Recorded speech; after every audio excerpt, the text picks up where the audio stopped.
Halo, selamat datang kembali di channel Kelasi Risti. Kali ini kita akan coba praktekkan model prediktif atau machine learning dengan menggunakan algoritma K-nearest neighbor.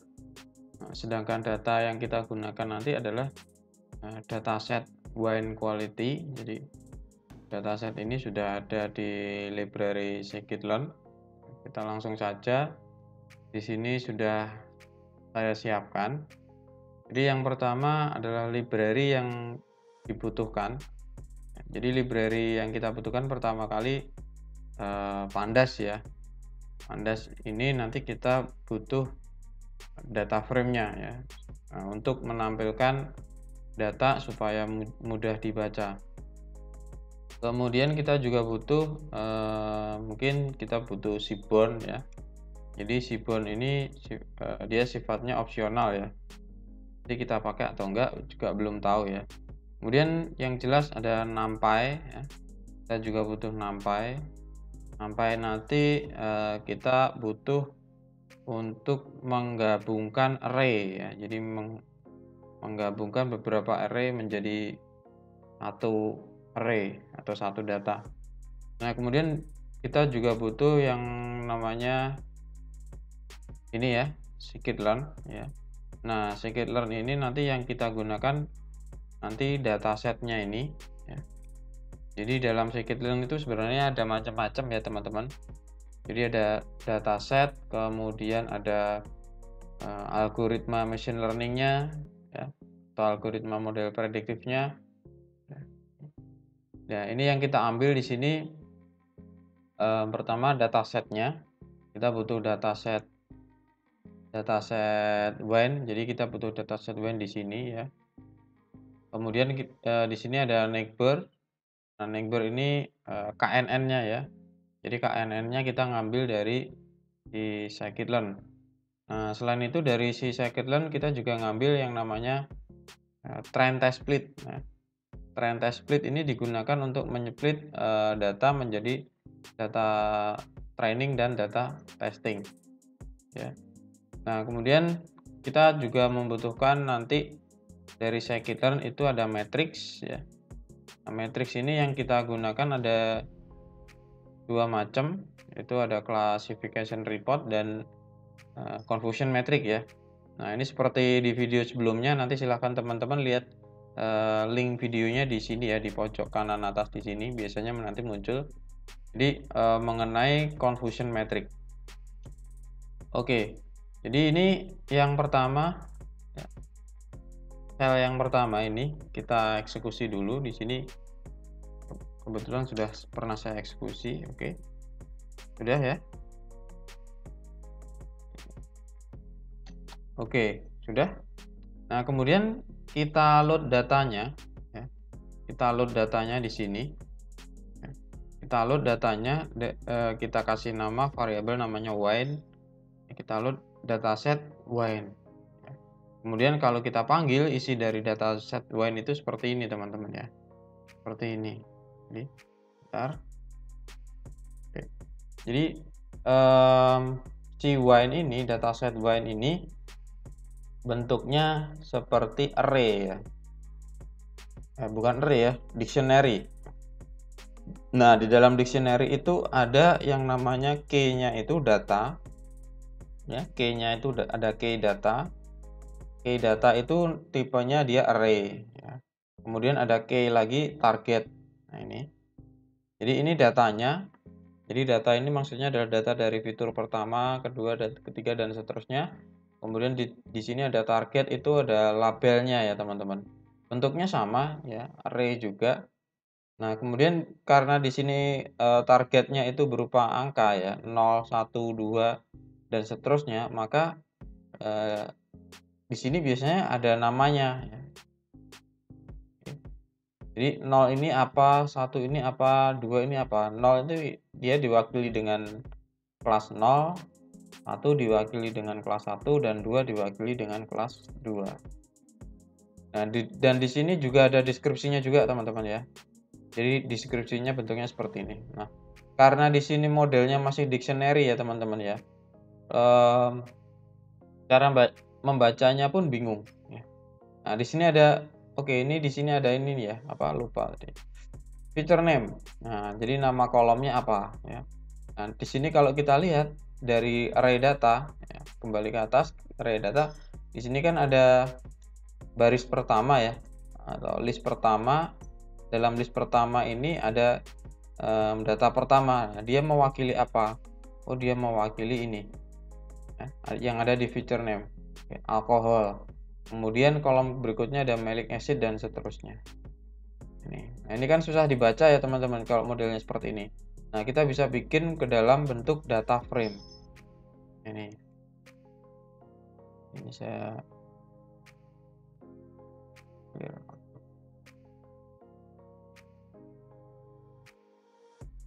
oke, nah biar nggak bingung. Nah, ini. Oke, saya ulangi ya, ini tadi saya clear dulu biar teman-teman nggak bingung. Tadi library-nya kita eksekusi, oke sudah. Terus kita load datasetnya ya, seperti ini, hasilnya seperti ini ya. Bentuknya dictionary kita susah bacanya, nah maka dari itu kita bikin saja data frame ya, yang supaya apa ya, supaya kita bisa mudah dalam melihat datanya. Oke, kita bikin data frame seperti ini ya. Kita masukkan ke dalam dfbind ya. Di dfbind itu dia bikin data frame yang datanya isinya adalah ini numpy.c underscore. Ini adalah perintah di numpy untuk menggabungkan beberapa array menjadi satu array ya. Nah, jadi yang pertama kita ambil wind datanya ya. Wind data itu ngambilnya dari sini ya teman-teman. Nah, ambil dari sini. Jadi ini diambil semua sampai habis. Ya, diambil di sini, digabungkan dengan ini koma, digabungkan dengan wind target atau dengan nama atau dengan labelnya. Ini. Jadi yang data dan target digabung menjadi satu array. Ya. Nah, terus kita kasih nama kolom. Nah, nama kolomnya tadi kan sudah ada ini feature name. Nah, kita ambil aja nih ya. Jadi nama kolom itu adalah wine.featurenames. Ditambah ini quality, ini harusnya ini saya ganti A. Quality. Oke. Ya. Nah, quality ini karena tadi si targetnya ini kan belum ada namanya. Di sini kan adanya feature name. Belum ada kan target name. Nah, maka kita tambahin manual dalam bentuk list seperti ini. Kita kasih nama quality.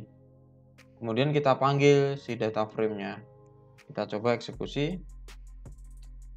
Oke.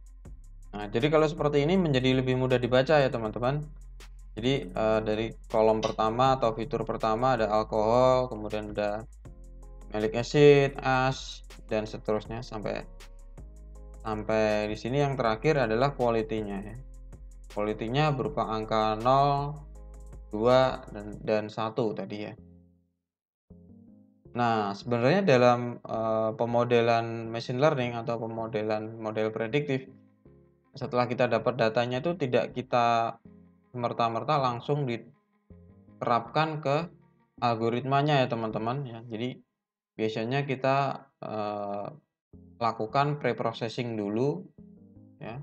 Dan sebelum preprocessing biasanya ada exploratory data analysis. Sementara untuk exploratory data analysis sudah pernah kita bahas ya. Nanti silahkan teman-teman lihat di video sebelumnya. Nanti linknya saya coba sediakan di pojok kanan atas di sini. Lalu untuk preprocessing nanti ya. Nanti setelah video ini tujuannya apa? Jadi kita akan mengetahui kalau tidak kita lakukan preprocessing nanti seperti apa hasilnya. Kalau setelah kita lakukan preprocessing itu hasilnya seperti apa. Nah, sehingga nanti teman-teman jadi tahu, oh manfaatnya preprocessing itu untuk apa. Oke, tapi sementara itu nggak masalah ya, kita gunakan data yang seadanya dulu. Ya, kita cek isi datanya. Kita bisa gunakan dfwine.info. Kita coba eksekusi. Nah, dari sini sudah nampak ya. totalnya ada 178 row ya, dan semuanya ada 178 ya. Di setiap kolom itu masing-masing semua ada 178. Jadi ini menunjukkan bahwa tidak ada missing value atau tidak ada data yang kosong, dan tipe datanya masing-masing kolom adalah float ya, float 64. Dan ini teman-teman perlu ingat ya, karena sebenarnya banyak model algoritma itu yang sifatnya itu numerik. Nah, kenapa sih kok numerik? Kenapa sih datanya yang digunakan atau yang bisa dihitung pakai algoritma di sini di Python ini kok numerik? Ya, karena kan berbasis statistik. Nah, statistik itu kan menggunakan angka ya. Jadi seperti di video-video sebelumnya ada handling nominal feature ya. Nanti silahkan teman lihat videonya, linknya juga nanti akan saya letakkan di pojok kanan atas ya. Dan dari handling nominal feature ini kita juga sudah sepakat ya, karena banyak algoritma juga yang menggunakan tipe data numerik, maka kita harus punya kemampuan mengubah data yang kategorikal atau yang nominal menjadi numerik, atau numerik itu bisa berupa integer atau float ya. Tetapi kebetulan di sini datanya sudah float semua ya, sudah angka semua, maka kita tidak perlu lakukan proses handling ya, atau perubahan dari nominal ke numerik. Nah, berikutnya kita sudah cek datanya. Kemudian yang pertama kita split ya teman-teman. Kita split ya. Kita bagi 178 ini menjadi data training dan data testing ya. Nah, untuk codingnya di Python ya, di Jupyter Notebook seperti ini teman-teman. Jadi si train test split ya, jadi kita nanti menggunakan ini ya, train test split ya. Jadi si train test split ini keluarannya atau hasilnya nanti berupa kombinasi 4 angka ya. Jadi yang pertama bukan 4 angka ya, 4 objek ya. Jadi 4 objek. Jadi yang pertama adalah xtrain ya. Kemudian yang kedua ini adalah xtest. Kemudian yang ketiga adalah ytrain dan ytest. Nah, maksudnya apa ini teman-teman? Jadi x ini dia mewakili apa ya? Variabel independen. Nah, atau yang menjadi penentu x ya. Kemudian kalau yang y itu adalah variabel dependent atau target. Nah, kan kita tahu ya di data science, dataset itu kan dipecah menjadi training dan testing. Ya, training dan testing. Nah, setiap train dan setiap testing itu kan pasti punya yang namanya variabel independen dan dependent ya. Pasti punya yang namanya x dan y. Dan sini juga pasti punya x dan y. Dan kita sudah sepakat ya di video tentang confusion matrix sebelumnya ya. Jadi kalau kita mau menguji atau mengevaluasi suatu algoritma, kita harus split dulu datanya ya, menjadi data training dan data testing. Nih, nah sekarang kita bagi menjadi seperti ini ya. Jadi ada xtrain ya. Jadi untuk training ya, untuk data training yang independen ya, yang x ya, kita kasih nama x_train ya. Kemudian xtest ya, ini variabel independen yang nantinya kita akan gunakan untuk data testing ya. Dan label-labelnya atau targetnya ada di sini. Jadi ini sebenarnya gandengannya gini teman-teman. Ini gandengannya ini ya. Yang ini gandengannya dengan yang ini.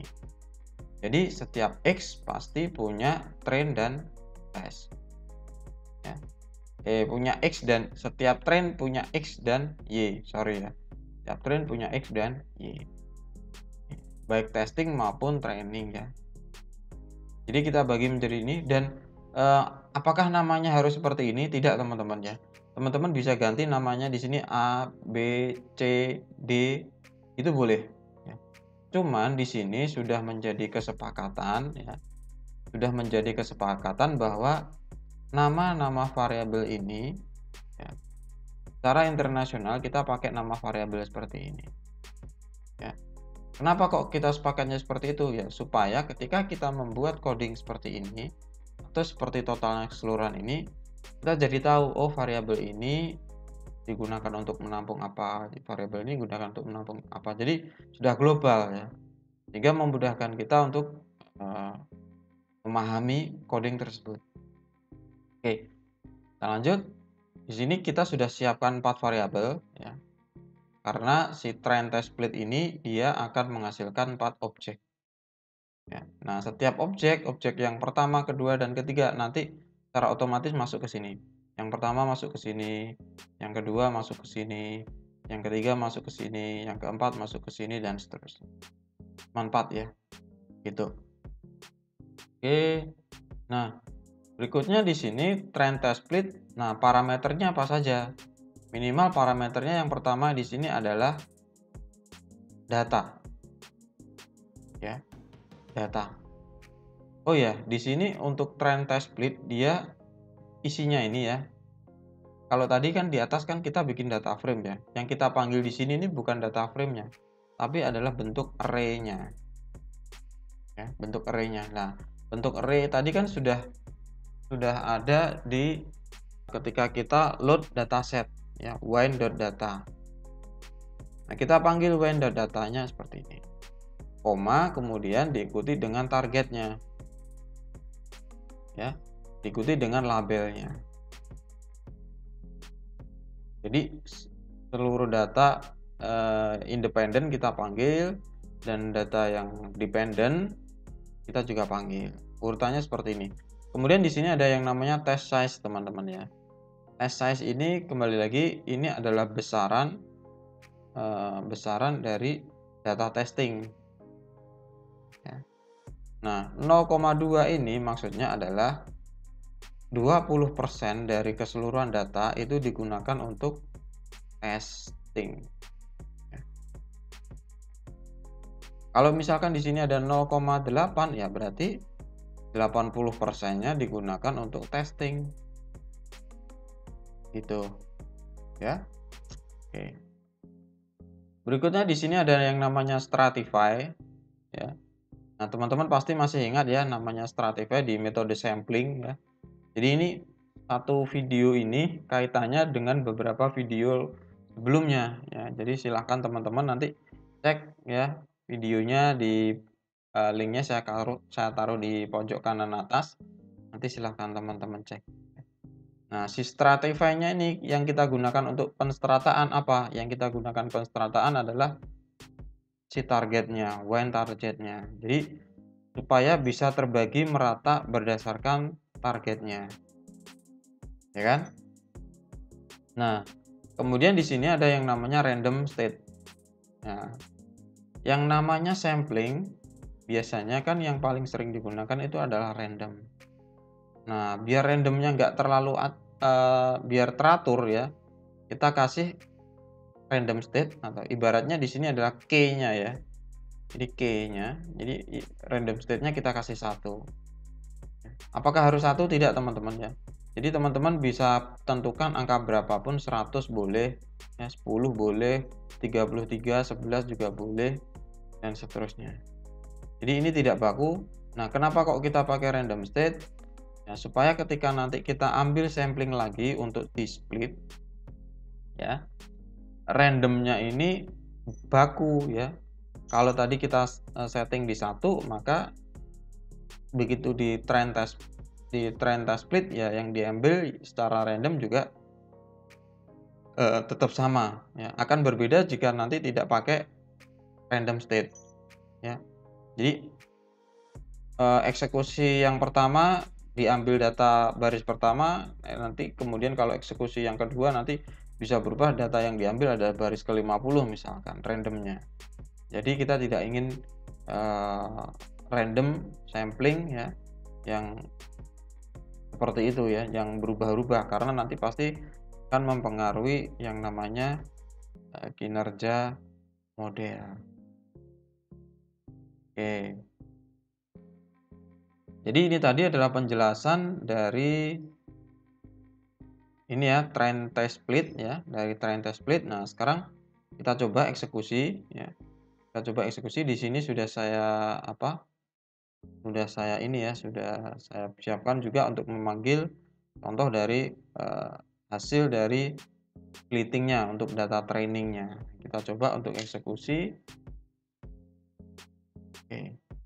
Nah, jadi data trainingnya ya, tanpa label ya, data trainingnya tanpa lagi label seperti ini teman-teman.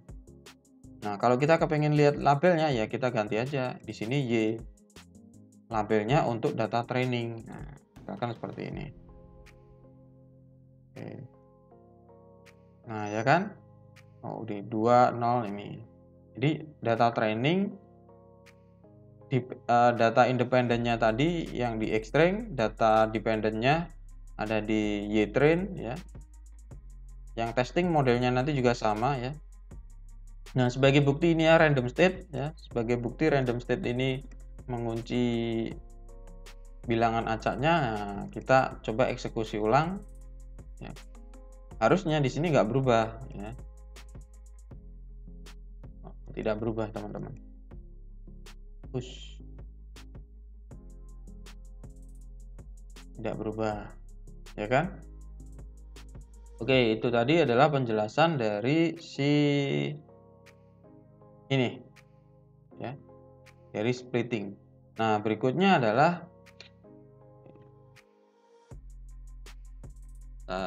berikutnya di sini kita lakukan proses training ya. Nah, proses training ini maksudnya apa? Proses training ini si algoritmanya. Jadi algoritma yang kita gunakan tadi kan ini ya Neighbor ya, di KNN ya atau Neighbor. Nah, KNN ini dia disuruh belajar. Nah, belajar berdasarkan data testing.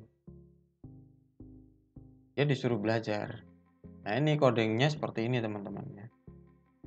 Jadi kita bikin dulu nama variabelnya KNN ya. Terus kita setting dulu ini algoritmanya ya. Kita setting dulu. Nih.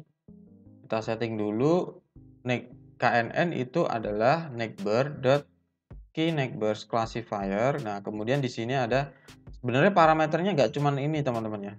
Nggak cuma n neighbors, tetapi yang paling gampang itu n neighbors ya. N neighbors.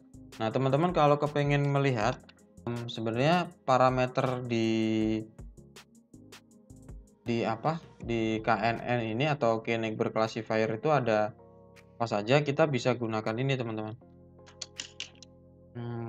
Neighbor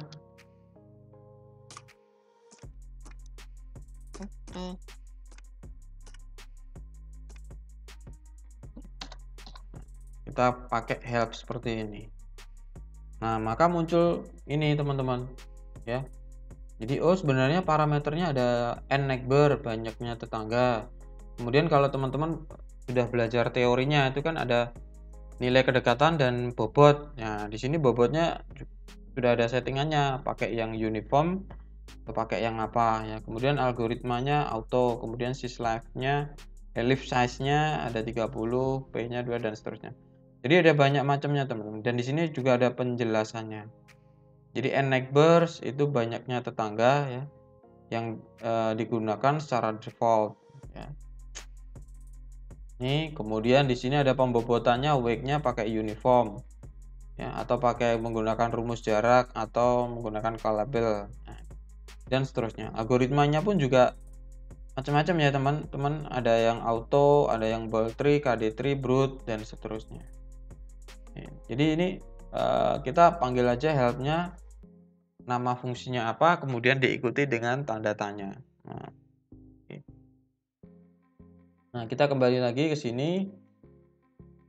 Nah, jadi sementara kita gunakan parameternya cuma satu saja ya, sisanya adalah auto atau default bawaannya kita isi neighbor-nya 3.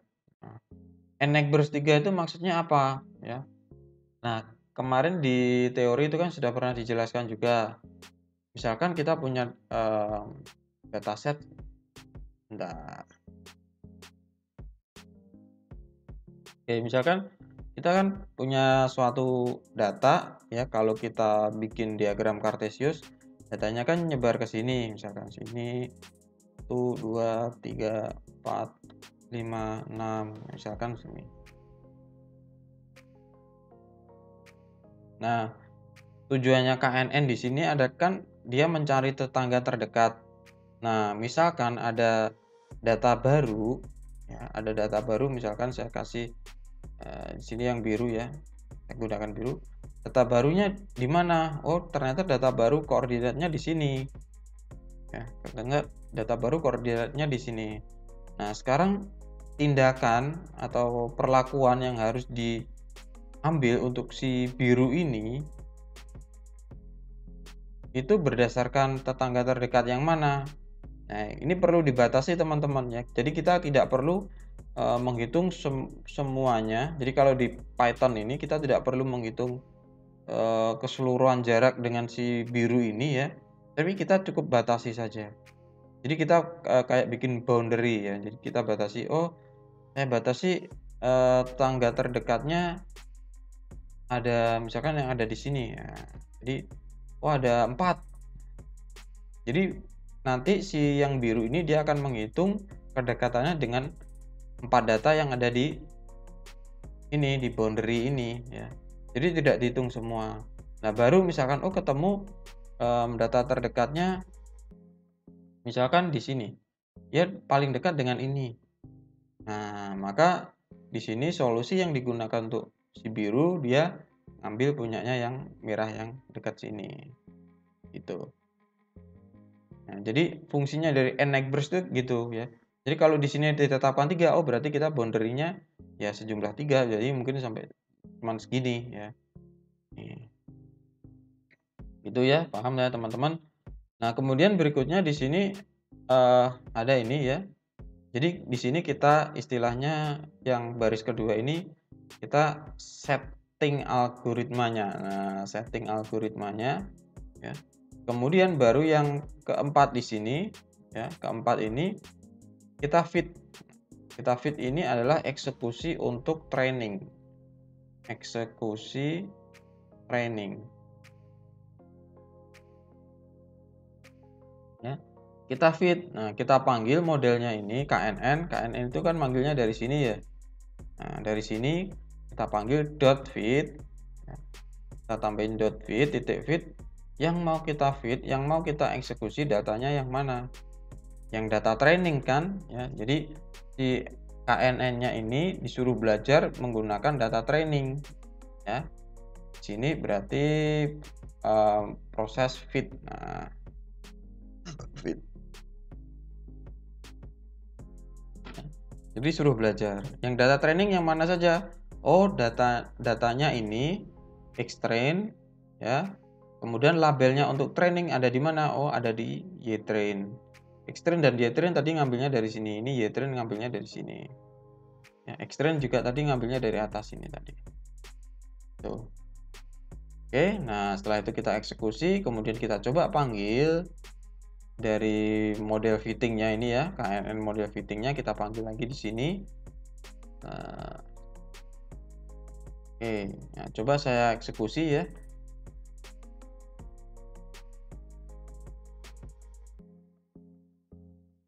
Oke, nah munculnya cuman seperti ini teman-teman ya. Jadi ini adalah parameter, dia akan menampilkan parameter-parameter yang kita gunakan ya. Tadi kan kita cuma menggunakan n-neighbors, ya kan? Nah, sekarang sebenarnya model yang kita bikin tadi, yang kita rancang tadi sudah selesai teman-teman ya, sudah jadi. Yang dalam contoh ini sederhana ya, itu sudah jadi. Nah, kita dari sini sudah bisa mengukur akurasinya. Ya, kita bisa mengukur akurasinya menggunakan yang namanya ini, ya, skor. Nah, kita gunakan yang namanya skor. Nah, jadi seperti biasa kita bikin dulu variabel ya, KNN result 1 ya. Jadi hasil dari model yang pertama kita bikin tadi kan ya, fitnya ini, jadi hasil belajarnya ini hasil belajarnya ini kita kasih nama KNN model 1 ya. Nah, si KNN model 1 ini akurasinya seberapa ya? Akurasinya kita gunakan ini. Panggil nama model fittingnya ya. Ditambah dot score. Nah, kemudian kita gunakan ya. Kita panggil data testingnya. Kita panggil di sini data testingnya. Ya. Nah, data testing tadi kan ada yang namanya X-test dan Y-test. Jadi ini ada yang dependent dan ada yang independent. Gitu. Jadi, nah dari sini dia langsung memprediksi ya dari data testing yang tadi kita split di atas, ya itu misalkan diibaratkan dia tidak punya label itu diprediksi, ya diprediksi hasilnya apa, ya kemudian dihitung akurasinya dengan label yang sebenarnya. Label yang sebenarnya itu kan ada di sini, ada di Y-test. Ya, yang dihitung di sini adalah akurasinya. Nah, akurasi. Nah, seperti kita ketahui akurasi itu kan perbandingan antara yang prediksinya benar, prediksi benar dibanding dengan semua prediksi kan. Nah, semua prediksi. Berarti true positif, true negatif dibagi true positif plus true negatif plus false positif plus false negatif dan seterusnya. Ini semua ada di video confusion matrix sebelumnya. Itu ya teman-teman. Nah, kemudian kita lihat hasilnya. Hasil akurasinya seberapa berdasarkan model yang kita bangun di sini tadi, berdasarkan parameter ini, ya kan?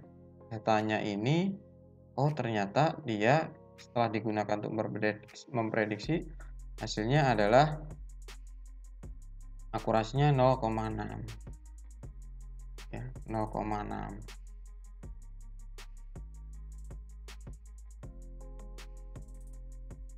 Itu teman-teman. Jadi untuk evaluasi model menggunakan akurasi kita bisa gunakan ini score ya.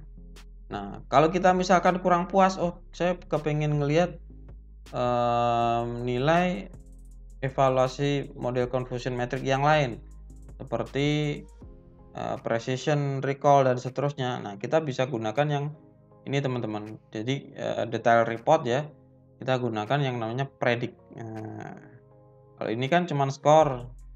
Nah kalau yang ini ada predict. Yang mau diprediksi yang mana ya kan? Oh yang mau diprediksi itu adalah data testingnya, nah, X-test.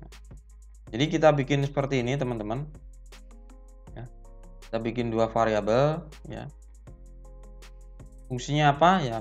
Untuk menampung ini, untuk menampung hasil dari ini Y-test ya. Jadi Y-test ini adalah label yang sebenarnya, label aslinya, label asli ya.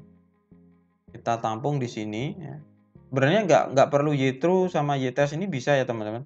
Kita langsung pakai Y-pred ya, Y-prediksi dengan hasil prediksinya seperti ini boleh ya. Tapi supaya mudah membandingkannya kita kasih variabel baru ya, kita kasih variabel baru supaya bacanya gampang. Antara Y-true, Y yang sebenarnya dengan Y-prediksi. Oke. Nah, kemudian di sini ada KNN model 1.predict. Ini predict. Nah, jadi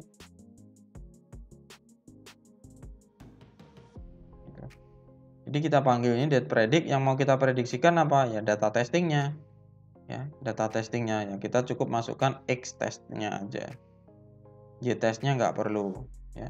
Nah nanti kita coba untuk apa ya, kita coba untuk tampilkan lah ya. Nah, kemudian kita print aja ya. Nah, kita print ya.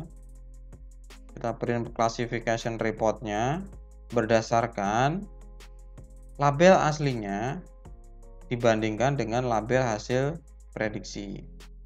Oke, nah ini saya hapus dulu, silakan teman. Oke, jadi codingnya seperti ini ya. Kita print ya, classification report. Yang mau direportkan adalah label asli dengan label hasil prediksi. Gitu. Nah, coba kita eksekusi.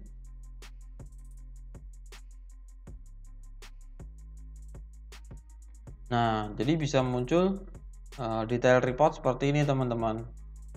Ya, muncul detail report seperti ini. Jadi untuk data kelas 0 ya, precision-nya sekian, recall-nya sekian, F1 score-nya sekian, support-nya sekian, ya kan?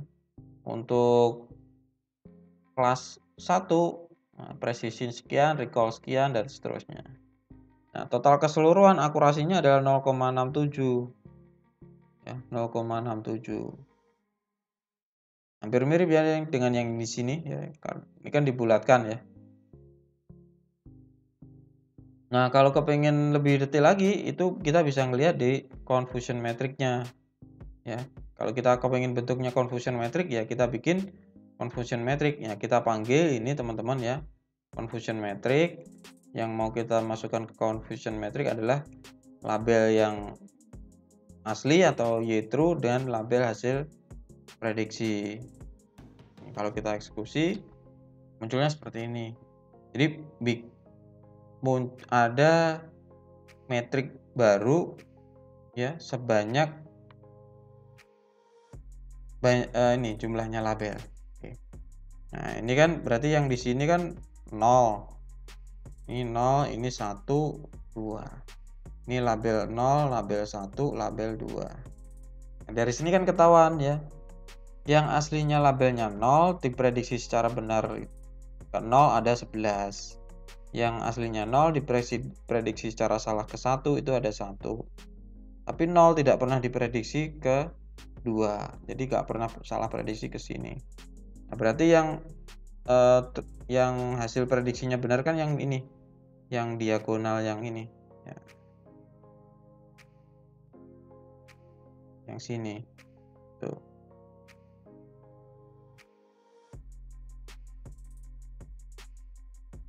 Yang sisanya adalah salah prediksi. Nah, dari sini kita juga bisa melihat teman-teman ya. Oke, misalkan di si label yang satu itu ada data ya, label 1 itu banyak bergeser atau salah prediksi ke label 2. Nah, ini kan ketahuan ya. Dan yang ini label yang 2 atau target yang 2 itu banyak yang salah prediksi ke 7. Nah, dari sini kan ketahuan bahwa model yang kita bangun akurasinya 0,66 ini masih belum bisa mengenali dengan baik untuk data yang labelnya 1 dan 2 ya. Cuman dia sudah mengenal dengan baik untuk data yang labelnya adalah 0. Karena di sini dia besar ya, gitu. Nah, kalau saya ingin melihat hasil prediksinya seperti apa ya, kita panggil aja sini y prediksinya. Kita panggil sini y prediksinya. Oke. Hasil prediksinya berapa? Y pred. Oke. Ya, kita eksekusi aja. Nah, ternyata hasil y prediksinya seperti ini. Kalau saya kepingin lihat y true-nya atau label yang sebenarnya, saya hapus dulu. Y true.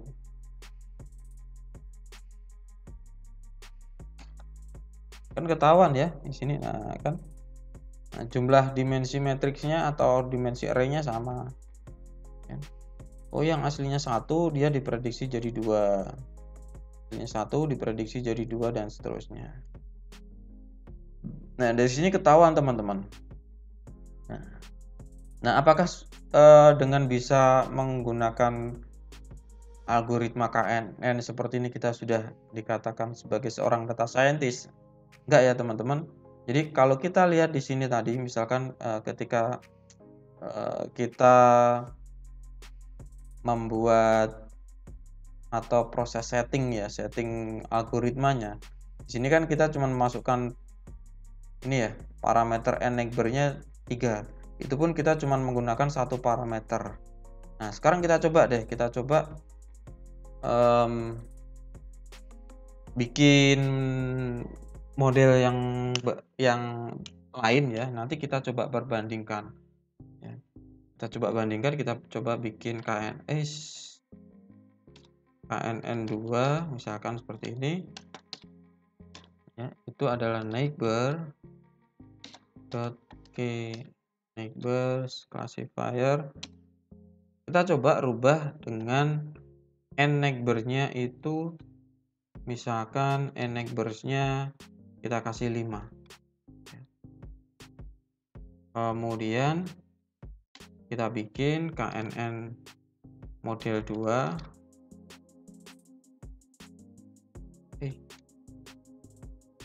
Model 2 itu adalah KNN2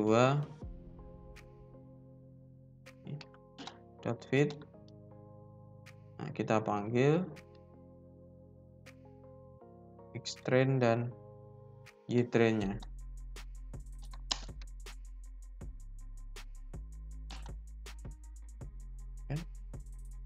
Seperti ini. Terus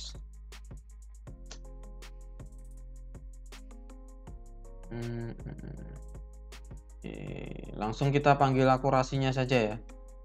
Langsung kita panggil akurasinya. Ini KNN result 2.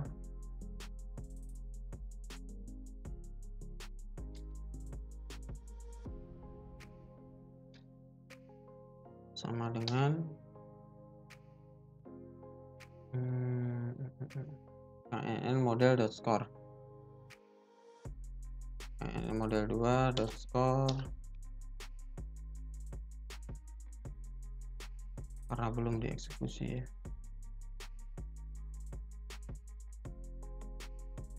N.score. Terus yang di score adalah xtest dan ytest ya.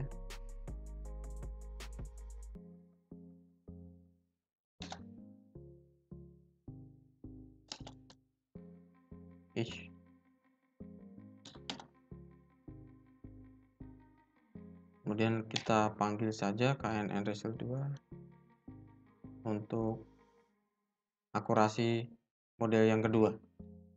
Oke, kita eksekusi, oh tetap ya, tetap sama, yaitu ada 6, 0,6 ya. Lalu apakah sama untuk precision recall-nya jika neighbors-nya 5? Nah, kita coba di sini, kita panggil di sini di bawahnya sini saja. Untuk KNN result 2. Kita coba di sini di bawahnya. Di bawahnya sini. Bawahnya sini. Kita coba di sini di bawahnya sini. Ini kita copy paste saja ya. Nah, kita copy paste saja, nanti tinggal ganti KNN model 2.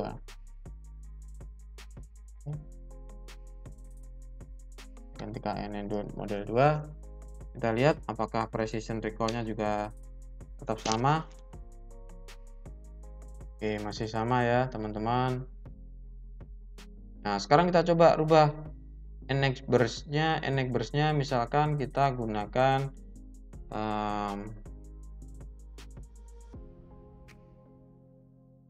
12 misalkan ya. Nah, kita coba eksekusi apakah di sini kan berubah ya teman-teman akurasinya.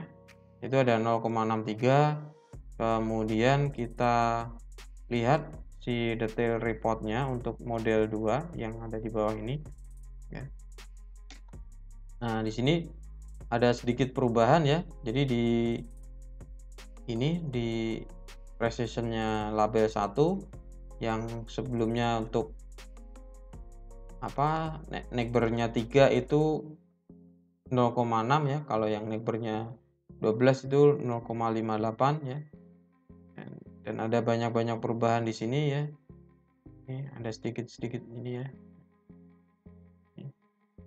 Nah, kalau misalkan kita ganti neighbors-nya, tadi kan kecil kalau 3 kan 0,6, Kalau misalkan kita ganti 1 yang di sini. Kita ganti 1, apakah meningkatkan akurasi atau justru menurunkan akurasi? Nah, ternyata meningkatkan teman-teman ya. Meningkatkan. Apakah kalau 1 itu memang benar sudah paling maksimal? Nah, kita coba misalkan kita ganti 21 misalkan. Kita enter 0,6 sama. Kita ganti misalkan misalkan di sini ada 50. Ini ada 50. Kita eksekusi. Oh, 0,63. Kemudian kita ganti. Di sini ada 90. Tergantung ya, terserah. Oh, berarti NX burst yang paling optimal di sini adalah yang 1. Wis, burungnya. Nah, jadi di sini 0,7778. Nah, kita lihat untuk ininya classification reportnya. Nah, seperti ini teman. Nah, jadi si tugasnya si data science itu seperti ini teman-teman. Jadi kita bikin kita ngeset ini ya, kita ngeset parameter algoritmanya ya, supaya mendapatkan akurasi paling tinggi ya. Kinerja algoritma yang paling baik ya, bisa dilihat dari sisi akurasinya, bisa dilihat dari precision, recall, F1 score dan seterusnya. Seperti itu. Apakah cuman kita main-main parameter ini? Enggak ya teman-teman. Tadi kalau kita lihat misalkan ini ya, parameternya itu kan ada banyak ya teman-teman. Nah, kita bisa tentukan ya, wake-nya kita ganti, misalkan wake-nya kita ganti distance. Nah, nanti hasilnya seperti apa? Pasti akan berubah ini teman-teman ya. Jadi nilai akurasinya pasti akan berubah.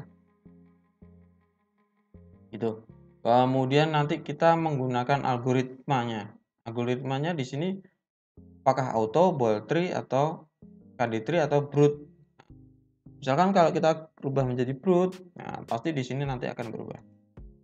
Nah, ini kita masih main-main di parameternya teman-teman. Ya, tugasnya si data scientist nggak cuman ganti-ganti parameter ini. Ya, dengan ganti-ganti parameter terus berharap ininya akurasinya naik, ya enggak.